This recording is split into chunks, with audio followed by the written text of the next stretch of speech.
शहर से दूर एक जंगल था जहां ना कोई पगडंडी ना रास्ता था। उसी के बीचों बीच एक हवेली थी, वीरान सुनसान, पर पहरेदारी किसी अदृश्य चीज की थी। कहते हैं वहां एक डायन रहती थी जो रात को मुर्दों से बातें करती थी। उसके बाल जमीन को छूते थे और आंखों में जलते अंगारे होते थे। गांव वाले पास न जाते थे, हवेली का नाम भी डरते डरते लेते थे। पर एक दिन 4 दोस्त आए और हवेली में जाने की ठान लाए। रोहित, जो मजाक में हर बात टालता, सीमा जो सबको बहादुरी दिखाता, तन्वी जो चुप रहती थी पर बहुत देखती थी, और अमन जो डर से कांपता था पर पीछे न हटता था। आधी रात को दरवाजा खुद खुला, जैसे हवेली ने उन्हें बुला लिया।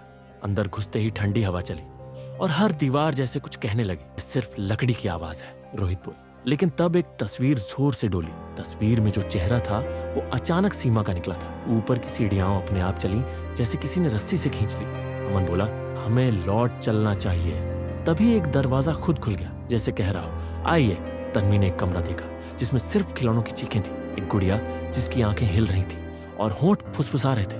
अब तुम मेरी हो गई। सीमा ने एक शीशा देखा जिसमें उसका अक्स तो था पर वो हंस रहा था। मैं तो नहीं हंस रही, उसने कहा, पर शीशे की सीमा ने गला घोंट दिया। अमन को तहखाना मिला जिसमें दीवारों पर खून लिखा था। भागो नहीं, अब तो देर हो चुकी है। तभी किसी ने उसकी पीठ पर हाथ रखा, ठंडी गीली उंगलियां। रोहित अकेला नीचे रह गया। चारों ओर से हंसी आने लगी। मजाक मत करो, उसने कहा, पर वह हंसी उसके अंदर से आने लगी। दीवारों से लहरें उठी जैसे हवा में चेहरों की परछाइयां थी।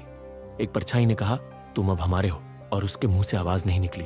तन्वी भागी, लेकिन हर दरवाजा गायब था और फर्श अब पानी जैसा था। हर कदम पर वो डूबती गई और किसी ने नीचे से उसे खींच लिया।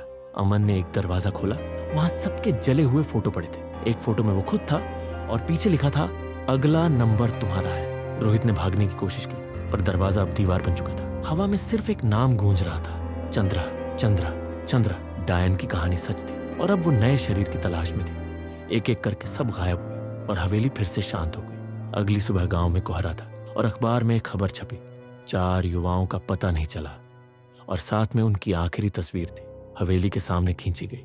उसी रात एक राहगीर वहां से गुजरा और हवेली से हंसी की हल्की आवाज सुनी। दरवाजा फिर से खुला और अंदर कोई बैठा दिखाई दिया। एक लड़की, बाल बिखरे, आंखें सूनी। वो तन्वी थी, लेकिन कुछ बदल गया था उसमें। अगले दिन वो गांव लौटी, पर अब वो वही नहीं रही। जो बोलती थी वो उल्टी भाषा में था और उसकी परछाई अलग दिशा में चलती थी। उसके बाद गांव में डर फैल गया और लोग घर से बाहर निकलना बंद करने लगे। बच्चों ने सपनों में हवेली देखी और उसी दिन बिस्तर से गायब हो गए। सीमा की माँ ने एक रात खिड़की खोली, बाहर उसकी बेटी मुस्कुरा रही थी, बिना पलकें झपकाए। अमन की आवाज गांव की झील से आई, मैं बाहर नहीं आ सकता, मैं अब पानी का हूं। और रोहित, उसका मोबाइल मिला जिसमें एक वीडियो था। वो अपनी आंखें खुद निकाल रहा था। अब हर साल उसी रात हवेली का दरवाजा खुलता है अपने आप और कोई ना कोई खींच जाता है उस ओर, जैसे किसी ने नाम पुकारा हो, लेकिन कोई लौट कर नहीं आता और हवेली हर साल और ज्यादा जिंदा हो जाती है। कुछ कहते हैं वो डायन अब कई रूपों में है, कभी बच्चा, कभी बुजुर्ग, कभी दोस्त की शक्ल में। उसकी भूख अब थमती नहीं और हवेली उसकी कोख बन गई। अगली बार जब कोई कहे, चलो कुछ एडवेंचर करते हैं, तो ध्यान रखना, कुछ दरवाजे सिर्फ बाहर से खुलते हैं